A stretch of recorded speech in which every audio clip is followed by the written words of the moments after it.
Welcome to hit TV. ఈ మధ్యకాలంలో ప్రముఖ ఇన్స్టిట్యూషన్లు చాలా వరకు ఈవెంట్లకు పరిమితం అయిపోతున్నాయి. అయితే రీసెంట్గా అయితే మల్లారెడ్డి ఇంజనీరింగ్ కాలేజీలో నిర్వహించినటువంటి టాక్సిక్ ఈవెంట్లో చాలామంది పిల్లలు కూడా గాయపడ్డారని తల్లిదండ్రులు ఆరోపిస్తున్నారు. అసలు కాలేజెస్లలో ఇలాంటి ఈవెంట్స్ అనేవి కండక్ట్ చేయడానికి అనుమతి ఉంటుందా లేదా అని తెలుసుకుందాం. మనతో పాటు ఉన్నారు అడ్వకేటు శుంకర నరేష్ గారు. నమస్కారం సార్. నమస్తే అమ్మా. సార్, రీసెంట్గా జరిగిన ఇష్యూ మీరు చూసే ఉంటారు. ఇలాంటి కాలేజెస్లలో పిల్లలు చదువుకునే దగ్గర ఇలాంటి ఈవెంట్స్ అనేవి కండక్ట్ చేసుకోవడానికి అసలు పర్మిషన్స్ అనేవి ఉంటాయా? ఇప్పుడు ఈ ఒక కాలేజ్ రన్ చేయాలి అని అంటే కనుక దానికి సంబంధించి కొన్ని పర్మిషన్స్ అనేది రిక్వైర్మెంట్ అనేది ఉంటుంది. దానికి సంబంధించి ఏఐసిటిఈ అని చెప్పని ఢిల్లీకి సంబంధించినటువంటి కేంద్ర ప్రభుత్వ ఆధీనంలో ఉన్నటువంటి సంస్థ ఇది.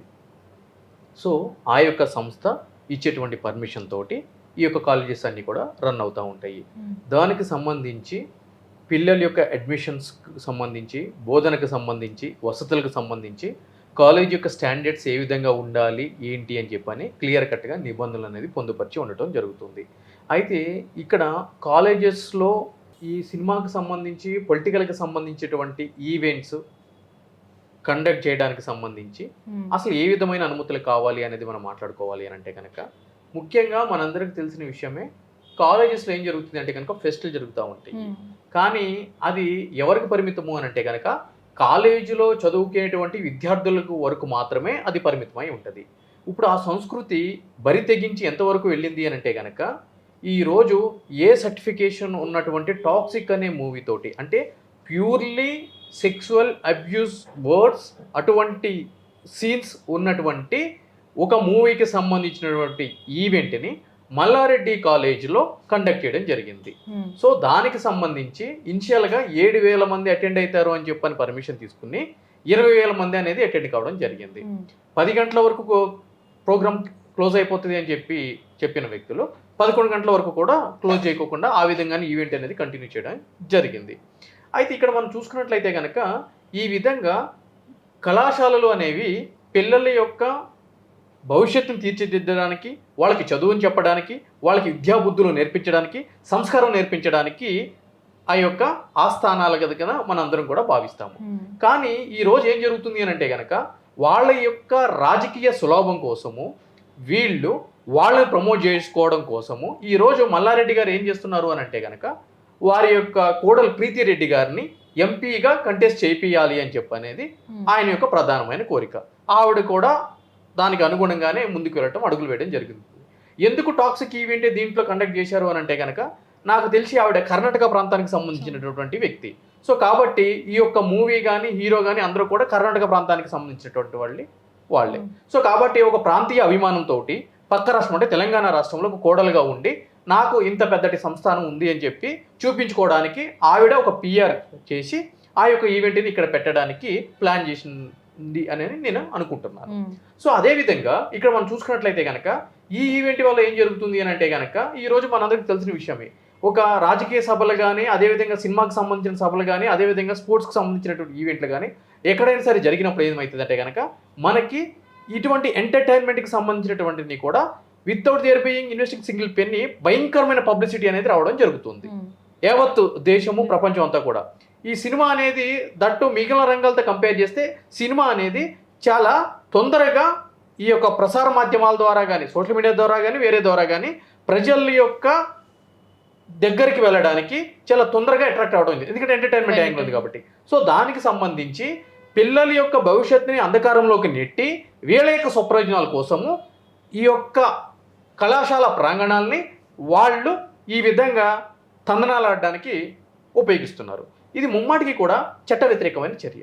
ఎందుకు అని అంటే కనుక దీని మీద యాక్షన్ తీసుకోవాల్సినటువంటి కేంద్ర ప్రభుత్వ రంగ సంస్థలు కానీ, దానికి సంబంధించినటువంటి యూనివర్సిటీస్ కానీ, ఇక్కడ జేఎన్టీయూ ఆధ్వర్యంలో వాళ్ళు పనిచేస్తారు కాబట్టి జేఎన్టీయూ కానీ, టెక్నికల్ ఎడ్యుకేషన్ వాళ్ళు కానీ వీళ్ళందరూ కూడా ఇటువంటి ఈవెంట్స్ కండక్ట్ చేయకోకుండా క్లియర్గా గైడ్లైన్స్ అనేది ఇష్యూ చేయాలి.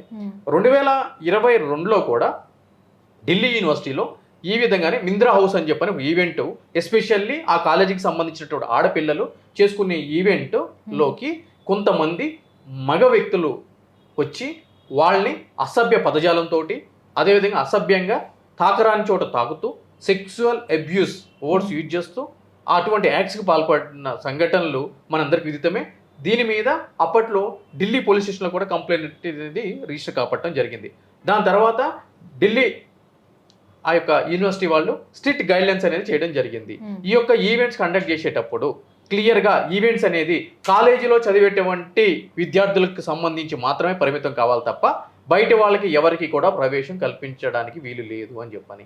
అదేవిధంగా దీనికి సంబంధించి ఫైర్ దగ్గర నుంచి, పోలీస్ దగ్గర నుంచి, మున్సిపల్ దగ్గర నుంచి క్లియర్గా ఎన్ఓసీలు తీసుకురావాలి అని చెప్పి కూడా చెప్పడం జరిగింది. అదేవిధంగా ఎంట్రీకి సంబంధించి ఎవరి దగ్గర అయితే కనుక కాలేజీకి సంబంధించినటువంటి ఐడి కార్డు ఉంటుందో వాళ్ళు మాత్రమే ఎంట్రీ చేయాలి అని చెప్పని కూడా గైడ్లైన్స్ అనేది పొందుపరచడం జరిగింది. ఈరోజు ఆ కాలేజీలో చదివేటువంటి విద్యార్థులకు సంబంధించినటువంటి తల్లిదండ్రులు ఎవరైనా కూడా వెళ్ళి కలవాలి అని అంటే కనుక డైరెక్ట్ రానిస్తారా కాలేజీలోకి? రానియ్యరు. 100 రిస్ట్రిక్షన్స్ ఉంటాయి. సెక్యూరిటీ అసలు ఫస్ట్ మేనేజ్మెంట్ని కలవాలంటేనే కనుక సెక్యూరిటీ దగ్గర నుంచి మనకు మొదలవుతుంది. ఎవరు, ఎందుకు, పర్మిషన్ ఉందా లేదా అని చెప్పి. అటువంటిది ఒక మూవీకి సంబంధించినటువంటి ఈవెంట్ చదువుకునేటువంటి కళాశాల ప్రాంగణంలో ఒక 20,000 మంది అటెండ్ అయ్యే విధంగా చేశారు అని అంటే కనుక రేపు అక్కడ చదువుకునేటువంటి పిల్లల యొక్క భవిష్యత్తు అంధకారంలోకి వెళ్ళటమే కదా. ఇప్పుడు పిల్లలందరినీ ఎందుకు పంపిస్తారు కాలేజీ కానీ? ఇప్పుడు ఎక్స్కర్షన్ కంటే పంపించరు, పిక్నిక్స్ కంటే పంపించరు, లేదు ఫ్రెండ్స్తో బయటకు వెళ్తుంటే పంపించరు. కానీ కాలేజీలో 11 గంటలు 12 గంటల వరకు పిల్లలు ఉంటారు అన్నా కూడా తల్లిదండ్రులు పంపిస్తారు. ఎందుకు అని అంటే కనుక అది కళాశాల కాబట్టి, ఎందుకంటే కనుక వాళ్ళకి విద్యాబుద్ధులు నేర్పించాల్సినటువంటి అది ఒక ప్రాంతం కాబట్టి.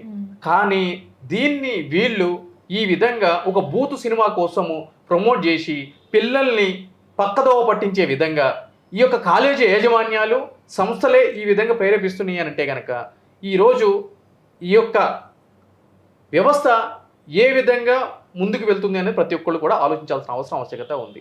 అదేవిధంగా సదరు కాలేజీలకు సంబంధించి అవి FTLలో ఉన్నాయి, చెరువును కబ్జా చేసి కట్టారు అని చెప్పని కూడా గతంలో ఆరోపణలు ఉన్నాయి. దానికి సంబంధించి ప్రతి ఒక్కరికి తెలుసు. ఆ యొక్క మెడికల్ కాలేజీకి సంబంధించి మల్లారెడ్డి కాలేజెస్ ఎక్కడ కట్టారు ఏంటి అని చెప్పని. దీని మీద హైడ్రా నోటీసులు ఇవ్వడము, దాని తర్వాత పెద్ద మొత్తంలో తాయిలాలు ప్రభుత్వాలకి రావడము, దాని తర్వాత ఈ యొక్క ఇష్యూని బయటికి రానికోకుండా చేతులు దులిపేసుకోవడము మన అందరికీ తెలిసిన విషయమే. ఇక్కడ ఒక చిన్న డౌట్ సార్, అంటే చాలా వరకు కూడా స్టేట్కి ఒక ఎడ్యుకేషన్ బోర్డు అనేది ఉంటుంది. అంటే ఈ బోర్డు ఏమైనా కాలేజీల పైన ఇలాంటి చర్యలు, అంటే ఇలాంటి ఈవెంట్స్ కాలేజీలో కండక్ట్ చేయడం చట్టరీత్యా నేరం అని ఏమన్నా చర్యలు తీసుకునే అవకాశం ఆ బోర్డుగా ఉంటుందా? ఇక్కడ ముమ్మాటికి కూడా ఇక్కడ నేను ఏమంటున్నాను అని అంటే కనుక కాలేజెస్కి ఇచ్చే పర్మిషన్ ఎందుకు ఇస్తారు అని అంటే కనుక పిల్లలకి సంబంధించి ఎడ్యుకేషన్కి సంబంధించి ఇస్తారు. సో అది కాకుండా బయట ఏదైనా సరే కమర్షియల్ ఈవెంట్, అంటే సినిమా అనేది ఒక commercial segment, audio release function అనేది, ప్రీ రిలీజ్ ఈవెంట్ అనేది ఒక కమర్షియల్ సెగ్మెంట్. ఎందుకు అని అంటే కనుక ఆ యొక్క ఈవెంట్ ఎందుకు కండక్ట్ చేస్తారు? ఆ యొక్క సినిమాని ప్రమోట్ చేయడానికి, అదేవిధంగా ఆ యొక్క సినిమాని చూడడానికి ప్రేక్షకులు డబ్బులు పట్టుకొని ఆ యొక్క టికెట్ కొనుక్కొని సినిమా చూడడానికి జరిగేటువంటి ఒక కమర్షియల్ ఈవెంట్. ఈరోజు ఏ ఎడ్యుకేషన్ ఇన్స్టిట్యూట్ అయినా కూడా సొసైటీలో రిజిస్టర్ అవుతుంది, అంటే నాన్ ప్రాఫిటబుల్ ఆర్గనైజేషన్ కింద రిజిస్టర్ అవుతుంది. మీకు స్కూల్స్ తీసుకోండి, కాలేజెస్ తీసుకోండి, ఇవన్నీ కూడా మీకు సొసైటీ అని చెప్పి రిజిస్టర్ కాబట్టడం జరుగుతుంది. అంటే వీళ్ళు సేవ చేస్తాము అని చెప్పి మాత్రమే ఇక్కడ రిజిస్ట్రేషన్ అనేది జరుగుతుంది. కానీ సేవ ముసుగులు ఏం చేస్తున్నారు? వీళ్ళు వ్యాపారం చేస్తున్నారు, ఆర్థికంగా డబ్బులు ధనార్జన చేస్తున్నారు. మరి కాబట్టి ఈ విధంగా సొసైటీ రూల్స్ని వయలేట్ చేసి ఈ విధంగా ధనార్జనకి, అక్రమ సంపాదనకి పాల్పడుతున్నటువంటి కాలేజీల యొక్క పర్మిషన్ రద్దు చేసే అధికారము ఇక్కడ ఉన్నటువంటి యూనివర్సిటీకి, అదేవిధంగా ఢిల్లీలో ఉన్నటువంటి బోర్డుకి కూడా ఉంది. ఓకే, అంటే సార్ ఇప్పటి వరకు ఇదేమి మొదటి ఈవెంట్ కాదు ఈ కాలేజ్లో. చాలా వరకు ఇలాంటి ఈవెంట్లు గతంలో కూడా ఒక 3-4 ఈవెంట్స్ కూడా చేయడం జరిగింది. అంటే అప్పటి నుంచి కూడా ఈవెంట్స్ని ఎందుకు ఆపట్లేదు అనుకోవచ్చు, ఎందుకు వీళ్ళపైన చర్యలు తీసుకోవట్లేదు అనుకోవచ్చు? డబ్బులు నోటీస్ ఇస్తారు, ఏయ్ నీ మీద కంప్లైంట్లు వస్తున్నాయి, మీడియా అంతా కూడా ప్రెజర్ పెడుతుంది, నాకు ఎంత ఇస్తావు? 2 కోట్లు ఇస్తావా, 3 కోట్లు ఇస్తావా? సో బెదిరించాలి, బ్లాక్మెయిల్ చేయాలి, డబ్బులు తీసుకోవాలి, పక్క జరగాలి. ఇంకా అంతకు మించి ఏముంటుంది దాంట్లో? అందులోనూ సార్ ఈ కాలేజీలో ముఖ్యంగా ఇలా మల్లారెడ్డి ఇన్స్టిట్యూషన్స్లో చూసిన పిల్లలు చేరే వాళ్ళు ఎవరైతే ఉంటారో వాళ్ళంతా కూడా విద్యను పక్కన పెట్టి ఈ ఈవెంట్‌లకు వెళ్ళడం జరిగింది. ఆ రోజు మనం చూసినట్లయితే చాలా వరకు చాలామంది ఇంజినీరింగ్ కాలేజ్‌లో జాయిన్ అయ్యేవాళ్ళు ఎందుకు ఈ విధంగా తయారైతున్నారంటే ఇలాంటి ఈవెంట్లు కాలేజీలలో పెట్టడం వల్ల అని కూడా ఇప్పుడు చాలా వరకు చర్చ జరుగుతుంది. ఎందుకంటే విద్యని వెనక్కి నెట్టేసి ఇలాంటి మూవీకి సంబంధించిన ఈవెంట్లు పెట్టడం వల్ల వాళ్ళు దానికే అట్రాక్ట్ అయ్యి ఇలాంటి క్రైమ్స్ కూడా చాలా వరకు పెరుగుతున్నాయి. చాలామంది స్టూడెంట్స్ కూడా క్రైమ్స్‌లలో ఇరుక్కుంటున్నారు. అది దృష్టిలో పెట్టుకోకుండా ఇలాంటి విద్యా సంస్థలు ఎందుకు ఇలా ప్రవర్తిస్తున్నాయి అనుకోవచ్చు? ఎందుకు అని అంటే కనుక మీరన్నదే అమ్మ, ఈరోజు ఎడ్యుకేషన్ అనేది చాలా ఖర్చుతో కూడుకున్న అంశం అయిపోయింది. ఏ విధంగా అయితే గనక విద్యార్థుల తల్లిదండ్రుల్ని అడ్డగోలుగా దోచేస్తున్నారో ఫీజుల పేరుతోటి, నియంత్రణ లేకుండా ప్రభుత్వాలు చెప్పినా కోర్టులు చెప్పినా, వీళ్ళు ఇంజనీరింగ్ విద్య అనేది నవేడేస్ ఎట్లా అయిపోయింది అని అంటే కనుక ఇంజనీరింగ్ సీట్స్ అనేవి ఫిల్ కానటువంటి పరిస్థితికి వచ్చేసింది పరిస్థితి. అంటే ఎవ్రీ ఇయర్ కూడా 40% ఆఫ్ ది ఇంజనీరింగ్ సీట్స్ అనేది లయింగ్ వేకెంట్ ఖాళీగా ఉంటున్నాయి. అవి అమ్ముడుపోవట్లేదు. విద్యార్థులు ఇంజనీరింగ్ విద్య మీద ఇంట్రెస్ట్ చూపించట్లేదు. అటువంటి హెవీ కాంపిటీషన్ ఉన్నటువంటి నేటి ఈ సమాజంలో ఈ మల్లారెడ్డి కాలేజ్ అనేది ఏంటి, మ్యాక్సిమం ఇంజనీరింగ్ కాలేజీలకు సంబంధించిన సీట్స్ ఎక్కువగా ఉన్నాయి. మెడికల్ సీట్స్ కూడా ఉన్నాయి, but engineering compare to medical engineering seats ఎక్కువగా ఉన్నాయి. అసలే ఇంజనీరింగ్ విద్య మీద విద్యార్థులకి అంత ఇంట్రెస్ట్ లేదు అనుకున్నటువంటి తరుణంలో వాళ్ళు కోట్ల రూపాయల సంపాదన ఈ యొక్క ధనం సంపాదించుకోవాలి అని అంటే కనుక ఏం చేయాలి అంటే కనుక ఇటువంటి అడ్డమైన దారులు తొక్కాలి. సో మల్లారెడ్డి గారి కోడలు కూడా మొన్నటి ఈవెంట్లో ఏమంటుంది, మీరు ఈ విధంగా అల్లరి చేస్తే నెక్స్ట్ ఇటువంటి ఈవెంట్స్ ఇక్కడ కండక్ట్ చేయబడవు అని చెప్పంటుంది. అంటే ఏంటి, ఇంకా ఎంకరేజ్ చేస్తాము, మీరంతా కూడా మేము చెప్పినట్టు వింటే ఈ యొక్క ఈవెంటే కాదు, రేపటి రోజున సన్నీ లియోన్ కూడా తీసుకుని వచ్చి మీ ముందు కూర్చోబెట్టి మీకు కావాల్సిన విధంగా ఆమెతోటి నృత్యం చేపిస్తాము అనేటువంటి ఒక మెసేజ్ ఇచ్చే విధంగా ఆవిడ స్టేజ్ మీద చెప్పడం జరిగింది. అంతే కదా. విద్యార్థులకు నేర్పించాల్సింది ఏంటి, చదువు నేర్పించాలి. లేదు అంటే కనుక బతుకమ్మ పండుగ ఈవెంట్ చేయండి. ఎందుకంటే కనుక తెలంగాణ రాష్ట్రము, తెలంగాణ రాష్ట్ర సంస్కృతి గురించి విద్యార్థులకు తెలుస్తుంది. రాష్ట్రానికి సంబంధించినటువంటి అవతరణ దినోత్సవాలు జరపండి. జరిపారా మీరు మీ కాలేజీల్లో? జరపలేదు. ఎందుకంటే కనుక ఎంతమంది అమరవీరుల త్యాగం చేత రాష్ట్రం ఏర్పడింది అనేటువంటి విషయము విద్యార్థులకి తెలుస్తుంది. అదేవిధంగా సైనికులు అమరులైనటువంటి రోజులు ఎన్నో ఉన్నాయి. ఆ రోజున ఈవెంట్స్ కండక్ట్ చేయండి. ఆ యొక్క దేశం కోసం అమరులైనటువంటి సైనికుల గురించి చెప్పండి. జనవరి 26, ఆగస్టు 15 గురించి ఈవెంట్లు కండక్ట్ చేయండి. ఈ విధంగా ఏ విధంగా అయితే టాక్సిక్ ఈవెంట్లు కండక్ట్ చేశారో జనవరి 26, ఆగస్టు 15 గురించి ఈవెంట్స్ కండక్ట్ చేయండి. దాని గురించి దేశం గురించి చెప్పండి. ఆగస్టు 15, జనవరి 26 మధ్య తేడా ఏంటో చెప్పండి. సో ఈ విధంగా విద్యార్థులు జాబ్ మేళా కండక్ట్ చేయండి పెద్ద స్థాయిలో. మీ యొక్క కాలేజీకే కాదు, ఏ విధంగా అయితే కనుక 20,000 మంది బయట నుంచి కూడా మీ కాలేజీలోకి అనుమతించారో ఆ విధంగానే చుట్టుపక్కల ఉన్న కాలేజీలు అందరి పిల్లల్ని కూడా ఇన్వైట్ చేయండి, పెద్ద జాబ్ మేళా కండక్ట్ చేయండి. ఇవి కదా మీరు చేయాలి. ఇవి మనం చెయ్యం. అంటే విద్యార్థులకు పనికొచ్చే యాక్టివిటీస్ అయ్యి కూడా మనం ఈ స్థాయిలో చెయ్యము. మనకు ఉపయోగపడేవి విద్యార్థుల్ని అడ్డుపెట్టుకుని చేసేది. అంటే మల్లారెడ్డి గారికి సంబంధించి ఇది ఒక టాక్సిక్ సినిమా ఈవెంట్కి మాత్రమే పరిమితం కాలేదు. ఎలక్షన్ టైంలో కూడా ఆయన ఎంపీగా కంటెస్ట్ చేశారు మల్కాజ్గిరికి. సో ఈ మల్కాజ్గిరి పార్లమెంట్ సెగ్మెంట్లో ఉన్న 7 నియోజకవర్గాల్లో కూడా మొత్తం ఆ కాలేజీకి సంబంధించినటువంటి టీచర్స్ని, స్టాఫ్ని, అదేవిధంగా తల్లిదండ్రుల దగ్గరికి పంపించి తల్లిదండ్రులు అతనికి ఓటేసే విధంగా వాళ్ళని ఇన్ఫ్లుయెన్స్ చేసి, అదేవిధంగా గ్రాడ్యుయేట్స్ ఎన్ని ఎలక్షన్స్లో విద్యార్థులకు ఏదైతే కనుక ఓటు హక్కు ఉంటుందో వాళ్ళందరితో ఎన్రోల్మెంట్ చేయించి వాళ్ళకు అనుకూలమైన పార్టీకి ఓటు వేయించే విధంగా ఈ విధంగా మొదటి నుంచి కూడా విద్యార్థుల్ని వాళ్ళ వ్యక్తిగత స్వార్థ రాజకీయ ప్రయోజనాల కోసమే వాడుకుంటున్నారు తప్ప వాళ్ళకి విద్యాబుద్ధులు నేర్పించినటువంటి సందర్భం ఎక్కడా లేదు. మీరు ఎక్కడన్నా విన్నారా? మల్లారెడ్డి కాలేజీ నుంచి వచ్చిన విద్యార్థి క్రోర్స్ ఆఫ్ రూపీస్ శాలరీ తెచ్చుకుంటున్నాడు, లేదంటే కనుక ఈ ప్రొమినెంట్ ఇన్స్టిట్యూట్లో ఈ స్థాయిలో జాబ్ సంపాదించాడు అని చెప్పని. అంటే ఎందుకు ఉండట్లేదు అనుకోవచ్చు. అంటే ప్రతిసారి మల్లారెడ్డి గారు కావచ్చు, ప్రీతిరెడ్డి కావచ్చు, వీళ్ళంతా కూడా చెప్పేది ఏంటంటే మా కాలేజ్లో బెస్ట్ ఎడ్యుకేషన్ ఇస్తున్నాం, ఏఐకి సంబంధించిన స్కిల్స్ నేర్పిస్తున్నాం, మా విద్యార్థులందరూ టాప్లో ఉంటున్నారని చెప్పుకొస్తున్నారు. మీరేమో ఇప్పుడు అంటే ఎవరు కూడా ఎక్కడ కనిపించట్లేదని చెప్తున్నారు. అంటే ఎందుకు, ఎక్కడ ఏ తప్పిదం జరుగుతుంది అనుకోవచ్చు? తప్పిదం ఆన్ పార్ట్ ఆఫ్ మేనేజ్మెంట్ అండి. క్లియర్గా మేనేజ్మెంట్ సైడ్ నుంచి ఈ యొక్క తప్పిదం జరుగుతుంది. వాళ్ళే విద్యార్థులు చదువుకోకుండా అనవసరమైన కార్యక్రమాలకి వాళ్ళే అలవాటు చేసి ప్రత్యక్షంగా పరోక్షంగా వాళ్ళని విద్యకు దూరం చేస్తూ విద్యార్థులు చెడగొడుతున్నారు. సార్ దీంట్లో చూసుకున్నట్లయితే అటు టాక్సిక్ టీం పైన కేసు నమోదైంది, కాలేజ్ యాజమాన్యం పైన ఎవరైతే ఆ ఈవెంట్ కండక్ట్ చేశారో వాళ్ళ మీడియా మీద కూడా కేసు నమోదైంది.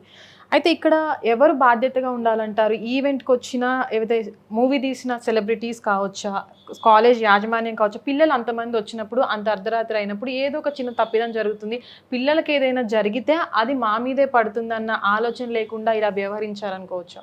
అంటే ఇవన్నీ కామనే కదమ్మా. కార్పొరేట్ సెక్టర్కి సంబంధించినటువంటి కాలేజెస్లో పిల్లలు చచ్చిపోతే వాళ్ళకి పెద్ద లెక్కేం ఉండదు. అంటే ఆదివారం వచ్చింది అని అంటే కనుక మటన్ షాపులో ఏ విధంగా అయితే కనుక మేకను కోసి ఎలాడదీస్తారో, చికెన్ షాప్లో ఏ విధంగా అయితే కనుక కోడిని కోసి ఎలాడదీస్తారో, ఈరోజు విద్యార్థులు మేనేజ్మెంట్ యొక్క ఆకృత్యాల వల్ల చనిపోతున్నా కూడా, ఆ హెరాస్మెంట్ ఫేస్ చేయలేక సూసైడ్ చేసుకుని చచ్చిపోతున్నా కూడా ఏం జరుగుతుంది? మేనేజ్మెంట్లో ఏ మేనేజ్మెంట్ అయినా కూడా లోపలికి వెళ్ళిన సందర్భం కానీ కేసు అయిన సందర్భం కానీ ఉందా? లేదు. డబ్బులు పడేస్తారు, కేసు పైకి రాకుండా చేస్తారు. అందులోనూ ఈ ఈవెంట్లో చూసుకున్నట్లయితే ఏదైతే టాక్సిక్ ఈవెంట్ జరిగిందో ఆ ఈవెంట్లో కూడా ఒక అబ్బాయికి బాగా దెబ్బలు తగిలాయి. ఆ డీజే బాక్సుల దగ్గర ఏర్పాటు చేసిన అది కూడా పడిపోయి కాలు విరిగిపోయిందని వాళ్ళ నాన్న చెప్తున్నారు. అప్పుడు కాలేజ్ యాజమాన్యాన్ని కాంటాక్ట్ అయినప్పుడు అంటే ఫస్ట్ రియాక్ట్ అవ్వలేదు, తర్వాత రియాక్ట్ అవ్వలేదని తల్లిదండ్రులు చెప్తున్నారు. ఇలాంటి బాధ్యత గల ఇన్స్టిట్యూట్ అని చెప్పుకునే వాళ్ళు ఎందుకు ఈ విధంగా చేస్తున్నారు అనుకోవచ్చు? వాళ్ళకి అవసరం లేదు. మమ్మల్ని ఎవరు క్వశ్చన్ చేయాలి? మా దాకా వచ్చే స్థాయి పరిస్థితి విద్యార్థుల యొక్క తల్లిదండ్రులకు కానీ వాళ్ళ కుటుంబాలకు కానీ ఉంటాయా? మేము ఆర్థికంగా చాలా స్ట్రాంగు, రాజకీయంగా స్ట్రాంగు, ఇంట్లో 5-6 పదవులు కావాలి, ప్రతి ఒక్కరికి రాజకీయ పదవులు కావాలి, దానికి అనుగుణంగా కావాల్సినటువంటి డబ్బులు చెరువులు ఆక్రమించి కట్టిన కాలేజెస్ ఉన్నాయి. కాలేజెస్లో జాయిన్ అవ్వడానికి అక్రమంగా చట్ట విరుద్ధంగా అధిక మొత్తంలో వసూలు చేసినటువంటి ఫీజులు ఉన్నాయి. ఇంకా మమ్మల్ని ఎవడు అడుగుతాడు? కానీ ఇలాంటివి ఇంత జరిగినప్పటికీ కూడా, అంటే అధిక డబ్బులు ఫీజులు వసూలు చేస్తున్నారని ఇలాంటి ఈవెంట్లు, అంటే ఎడ్యుకేషన్ బాగలేకపోయినా, జాబ్స్లలో వాళ్ళు ఉండకపోయినా ఎందుకు ఇంత లక్షలాది మంది పిల్లలు వచ్చి అక్కడే జాయిన్ అవుతున్నారు అనుకోవచ్చు? తల్లిదండ్రులు కూడా ఆలోచిస్తారు కదా ఫస్ట్ జాయిన్ చేసేటప్పుడు, ఈ పలానా కాలేజ్ ఎలా ఉంటుంది, ఏ విధంగా ఉంటుందని. అయితే ఇక్కడ ఏం జరుగుతుంది అని అంటే కనుక, విద్యార్థులు 10th ఇంటర్మీడియట్ వచ్చేంత వరకు కూడా టీచర్స్ అని చెప్పని, స్కూల్స్ అని చెప్పని, తల్లిదండ్రుల పర్యవేక్షణ అని చెప్పని, వాళ్ళు ఏ విధంగా ఫీల్ అవుతారు అని అంటే కనుక చదువు, పంక్చువాలిటీ అని చెప్పని ఫీల్ అవుతూ ఉంటారు. అంటే ఒక పంజరంలో ఉన్నటువంటి పక్షి ఏ విధంగా అయితే కనుక ఫీల్ అవుతుందో ఆ విధమైన ఫీలింగు విద్యార్థులకు ఉంటుంది ఇంటర్మీడియట్ వరకు. ఈవెన్ మీకు సెట్స్ రాసి ఇంజనీరింగ్లో జాయిన్ అయినంత వరకు కూడా పిల్లలు ఈ విధంగానే తల్లిదండ్రుల పర్యవేక్షణలో ఉంటారు. ప్రతి మూమెంటు కూడా ఇటు స్కూల్స్ కానీ ఇటు తల్లిదండ్రులు కానీ అబ్జర్వ్ చేస్తూ ఉంటారు మ్యాక్సిమం.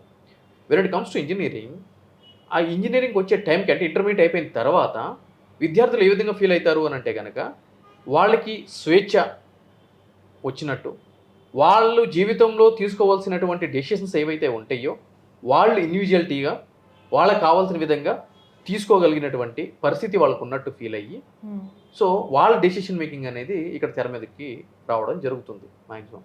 సో అందులో భాగంగా ఏం చేస్తుంది అంటే కనుక, ఇప్పుడు ఈ మల్లారెడ్డి కాలేజీకి సంబంధించినటువంటి ఈ యొక్క ఈవెంట్స్ అన్నీ కూడా, ఇప్పుడు మల్లారెడ్డి గారు చూసుకున్నట్లయితే కనుక, మనకి పొలిటీషియన్లు అంటే కనుక అందరికి ఒక భయం ఉంటుంది, రైట్? అంటే ఒక తెలియని భయం, వీళ్ళతో మనకి ఎందుకు అని చెప్పని. కానీ అటువంటి సంస్కృతిని మల్లారెడ్డి గారు తన యొక్క క్యారెక్టర్ తోటి పక్కదో పట్టించేశారు. అంటే పొలిటీషియన్ అంటే మల్లారెడ్డి అంటే కనుక ఒక నవ్వు, పాలు అమ్మిన, పూలు అమ్మిన, మీరందరూ మంచి పైసలున్న పోరిని పట్టుర్రా పోయి దాన్ని పట్టాయించి వెళ్ళి చేసుకోరి, మీరు సెట్ అయిపోతారు లైఫ్లో, ఇవా చెప్పేటి. కానీ వాటిని ఎంకరేజ్ చేస్తుంది సమాజం. అటువంటి వ్యక్తులకి సీట్లు ఇచ్చి, పెద్ద మొత్తంలో పార్టీ ఫండ్ తీసుకుని సీట్లు ఇచ్చి గెలిపించుకుంటుంది బీఆర్ఎస్ లాంటి పార్టీ. అటోన్లీ బీఆర్ఎస్ పార్టీ. ఇప్పుడు రేపటి రోజున ప్రీతిరెడ్డి గారు వేరే పార్టీలోకి వెళ్ళినా కూడా వాళ్ళందరూ కూడా ఊరికే టికెట్ ఇస్తారని చెప్పి నేను అన్నాను. వాళ్ళకి కావాల్సిన వాళ్ళకి తీసుకుని టికెట్ అనేది ఇవ్వడం జరుగుతుంది. అందుగురించి ఈవెంట్స్ అన్నీ కూడా. సో వీటన్నిటిని ప్రొజెక్ట్ చేసుకోవడం వల్ల విద్యార్థులు ఏం ఫీల్ అవుతారు అని అంటే కనుక, మల్లారెడ్డి కాలేజ్కి వెళ్తే కలరింగ్ ఉంటుంది పోయి, మస్తు కలరింగ్ ఉంటుంది. ఏ ఈవెంట్లు, డ్యాన్స్లు, కథ, సినిమా వాళ్ళు వస్తారు, వీళ్ళు వస్తారు అని చెప్పని ఎంజాయ్ చేయొచ్చు కదా అని చెప్పి అటువంటి కాలేజ్లో జాయిన్ అవుతున్నారు. ఇది ఒక ప్రమోషన్. ఇంతకు ముందు చెప్పినట్టు Hmm. వాళ్ళు ఏం చేస్తున్నారు అంటే కనుక డబ్బులు సంపాదించుకోవడానికి చేసేటువంటి ప్రమోషన్. నిజంగా అంటే మల్లారెడ్డి గారు మీరు చెప్పినట్టు ఇందాక పాలమ్మినా పూలమ్మినా అని అది ఎవరు చూడలేదని ఆ ఈవెంట్లో కూడా మాట్లాడుకోవడం జరిగింది. అంటే నిజంగా అంత కష్టపడిన వ్యక్తి స్టూడెంట్స్ దగ్గర చాలా వరకు ఫీజు తక్కువ చేసి చాలా వరకు అంటే చదివించే చాలా మంది పిల్లల్ని దత్తత తీసుకొని కూడా చదివించే కాలేజెస్ ఉన్నాయి. అంటే ఈ విధంగా కూడా చేయొచ్చుగా. నిజంగా అంత కష్టపడి గ్రౌండ్ నుంచి వచ్చారనుకోవచ్చా? చేయడం అది ఎందుకంటే ఎందుకు అని అంటే కనుక for the sake of political image మాట్లాడతారు అంతే తప్ప మీరు అన్నట్టు ఎందుకు అమ్మ ఫ్రీగా చదివించాలని చెప్పి ఎవడో అడగడు. అట్లీస్ట్ ఫీజు తగ్గించు. ఎగ్జాక్ట్లీ 10 లక్షలు తీసుకునే దగ్గర 7 లక్షలు తీసుకో బాబు. ఎందుకట్లా హింసిస్తావు? రక్త మాంసాలు ఎందుకు తింటావు నువ్వు తల్లిదండ్రులది? అస్సలు మీరు నమ్మరు. నాకు వ్యక్తిగతంగా కూడా బాగా తెలుసు. వాళ్ళ పార్టీకి సంబంధించినటువంటి ఎమ్మెల్యేలు ఎమ్మెల్సీ క్యాండిడేట్లు మల్లారెడ్డి గారికి ఫోన్ చేసి మా కాన్స్టిట్యున్సీలో ఉన్నటువంటి కొంతమంది విద్యార్థుల తల్లిదండ్రులు మా దగ్గరకు వచ్చి ఫీజు తగ్గిమంటే వాళ్ళ ఫోన్ కూడా లేకూడదు. వీళ్ళు అడగండి, బీఆర్ఎస్కి సంబంధించిన ఎమ్మెల్యేని ఎమ్మెల్సీని పోయి కెమెరా పెట్టి అడగండి, తగ్గించడం అడగండి. అంటే రీసెంట్గా మల్లారెడ్డి గారి ఫ్యామిలీ గురించి రాజకీయం చూసుకున్నట్లయితే బీఆర్ఎస్ పార్టీ కార్యక్రమాల్లో చాలా వరకు కనిపించట్లేదు. పార్టీ మారతారేమో అంటే గతంలో చూసుకుంటే మల్లారెడ్డి గారు టీడీపీ పార్టీ నుంచి రావడం జరిగింది బీఆర్ఎస్లోకి, మళ్ళీ బీజేపీ పార్టీలోకి వెళ్తారన్న మాటలు కూడా వినబడుతున్నాయి. అంటే వెళ్ళే అవకాశం ఏమైనా ఉంటుందా? కాలేజెస్ సేఫ్టీ కోసం అట్లా వెళ్ళొచ్చు కదా. ఇప్పుడు ఒకటి గుర్తుపెట్టుకోమ్మా, వయసులో ఉన్నటువంటి ఏ పార్టీలో ఉన్నా కూడా వాడికి కావాల్సింది వాడికి జరిగిపోతూనే ఉంటుంది. అలా అయితే 2023 డిసెంబర్లో కాంగ్రెస్ ప్రభుత్వం తెలంగాణలో ఏర్పడిన తర్వాత 2024లో మల్లారెడ్డి గారికి సంబంధించినటువంటి కాలేజెస్ ఏవైతే ఉన్నాయో హైడ్రా ఫామ్ చేసిన తర్వాత అవన్నీ కూడా చెరువుల్లో ఉన్నాయి అని చెప్పి నోటీసులు ఇచ్చి పగలగొడతామని చెప్పని మీడియాస్లో న్యూస్లు వచ్చినాయి. అదేవిధంగా ఆ పేట్ బషీరాబాద్ పోలీస్ స్టేషన్ లిమిట్స్లో ఆయనకి సంబంధించినటువంటి ఒక ల్యాండ్కి సంబంధించి వివాదము కాంగ్రెస్ పార్టీకి సంబంధించిన వ్యక్తులకి మల్లారెడ్డి గారికి సంబంధించి కూడా జరగడం జరిగింది. సో ఇవన్నీ జరిగిన క్రమంలోనే మల్లారెడ్డి గారు కాంగ్రెస్ పార్టీలకి జాయిన్ అవ్వడానికి రేవంత్ రెడ్డి గారితో మంతనాలు జరుపుతున్నారు అని చెప్పి కూడా చెప్పడం జరిగింది. ఒక 2-3 సందర్భాల్లో మల్లారెడ్డి గారు పోయి రేవంత్ రెడ్డి గారిని కూడా కలవడం జరిగింది. ఎందుకు అని అంటే కనుక మా మనవరాల పెళ్లికో మనోడి పెళ్లికో నేను ఇన్వైట్ చేశాను తప్ప రాజకీయం ఏమీ లేదు అని చెప్పని. ఎట్ ద సేమ్ టైం బీజేపీతో కూడా మంతనాలు చేయడం జరిగింది. కానీ ఏ పార్టీలో జాయిన్ అవ్వకుండానే ఆయనకు సంబంధించినటువంటి ల్యాండ్స్ సేఫ్ అయిపోయినాయి. ఆయన కాలేజీల దగ్గరికి ఎవరో కూడా ఇప్పుడు వరకు వెళ్ళేటువంటి సందర్భం లేదు. అంటే డబ్బులుంటే మీరు ఏ పార్టీలో ఉన్నా కూడా మీకు కావాల్సిన పని జరిగిపోతుంది. మరి అటువంటిప్పుడు పార్టీ ఎందుకు మారాలి సార్ అని చెప్పని అంటారు మీరు. ఎందుకు మారాలి అని అంటే కనుక ప్రతి ఒక్క రాజకీయ నాయకుడికి ఒక క్యాలిక్యులేషన్ ఉంటుంది. నెక్స్ట్ ఈ పార్టీకి ప్రాస్పెక్టివ్ ఫ్యూచర్ ఉంది, ఈ పార్టీలోకి వెళ్తే మనం గెలిచే అవకాశాలు ఉన్నాయి, ఈ పార్టీ నుంచి సర్వే చేయించుకుంటే మనం ఓడిపోయే అవకాశాలు ఎక్కువగా ఉన్నాయి, కాబట్టి ఈ పార్టీ నుంచి క్విట్ అయ్యి ఆ పార్టీలో జాయిన్ అవ్వాలి. సో వాళ్ళ యొక్క గెలుపు ఓటముల గురించి పార్టీలు మారుతారు తప్ప పనుల గురించి కాదు. సార్ ఫైనల్గా మల్లారెడ్డి ఇన్స్టిట్యూట్లో జరిగిన ఈ ఈవెంట్ కావచ్చు, అటు మల్లారెడ్డి ఇన్స్టిట్యూషన్స్ గురించి కావచ్చు, మీరు ఏం చెప్తారు? ఏం చెప్తాము అని అంటే కనుక అవి విద్యా సంస్థలు కాదు వ్యాపార సంస్థలు అని చెప్పని అంటాను. సో పబ్బులకి వెళ్ళటం ఎందుకు, మల్లారెడ్డి గ్రూప్ ఆఫ్ ఇన్స్టిట్యూషన్స్ అని చెప్పని ఏదైతే పెట్టారో దాని బదులు ఏం పెట్టాలి అని అంటే కనుక మల్లారెడ్డి గ్రూప్ ఆఫ్ ఎంటర్టైన్మెంట్స్ అని చెప్పి పెడితే, పేరు మారిస్తే అన్నీ అక్కడే ఉంటాయి కదా. ఇంకా సార్ అంటే ఇంజనీరింగ్ పక్కన పెడితే మెడికల్ కాలేజెస్ కూడా ఉన్నాయి వీళ్ళకి. అంటే ఓన్లీ మెడికల్లో చదివే వాళ్ళ విద్యార్థులు ఎవరైతే ఉంటారో వాళ్ళు అంటే మెడిసిన్ అయిపోయిన తర్వాత వైద్య వృత్తి తర్వాత డాక్టర్లు అయ్యి ఈ విధంగానే వస్తున్నారు అనుకోవచ్చా? ఎవరైనా కూడా వాళ్ళు వైద్య విద్యార్థులు కావచ్చు, ఫార్మా స్టూడెంట్స్ కావచ్చు, ఇంజనీరింగ్ స్టూడెంట్స్ కావచ్చు, అదేవిధంగా లా విద్యార్థులు కావచ్చు, ఎవరైనా కూడా కాలేజీ స్థాయి నుంచే ఇటువంటి పాశ్చాత్య సంస్కృతికి అలవాటు పడిన వ్యక్తులు ఒక స్టాండర్డ్స్ అనేది ఏ విధంగా మనం ఎక్స్పెక్ట్ చేస్తాము అనేది కూడా. ఎందుకంటే ఈరోజు రెప్యూటెడ్ ఇన్స్టిట్యూషన్స్లో చదివినటువంటి వ్యక్తులకి ఉండేటువంటి వెయిటేజ్ మార్కెట్లో వేరేలాగా ఉంటుంది.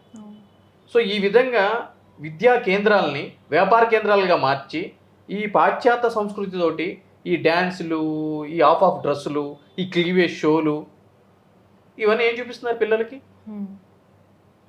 పిల్లలు వాళ్ళంతటా వాళ్ళు సినిమాకి వెళ్ళి వాళ్ళు కొనుక్కుంటే దట్ ఈస్ అది పర్సనల్ వాళ్ళ పేరెంట్స్కి సంబంధించిన విషయం.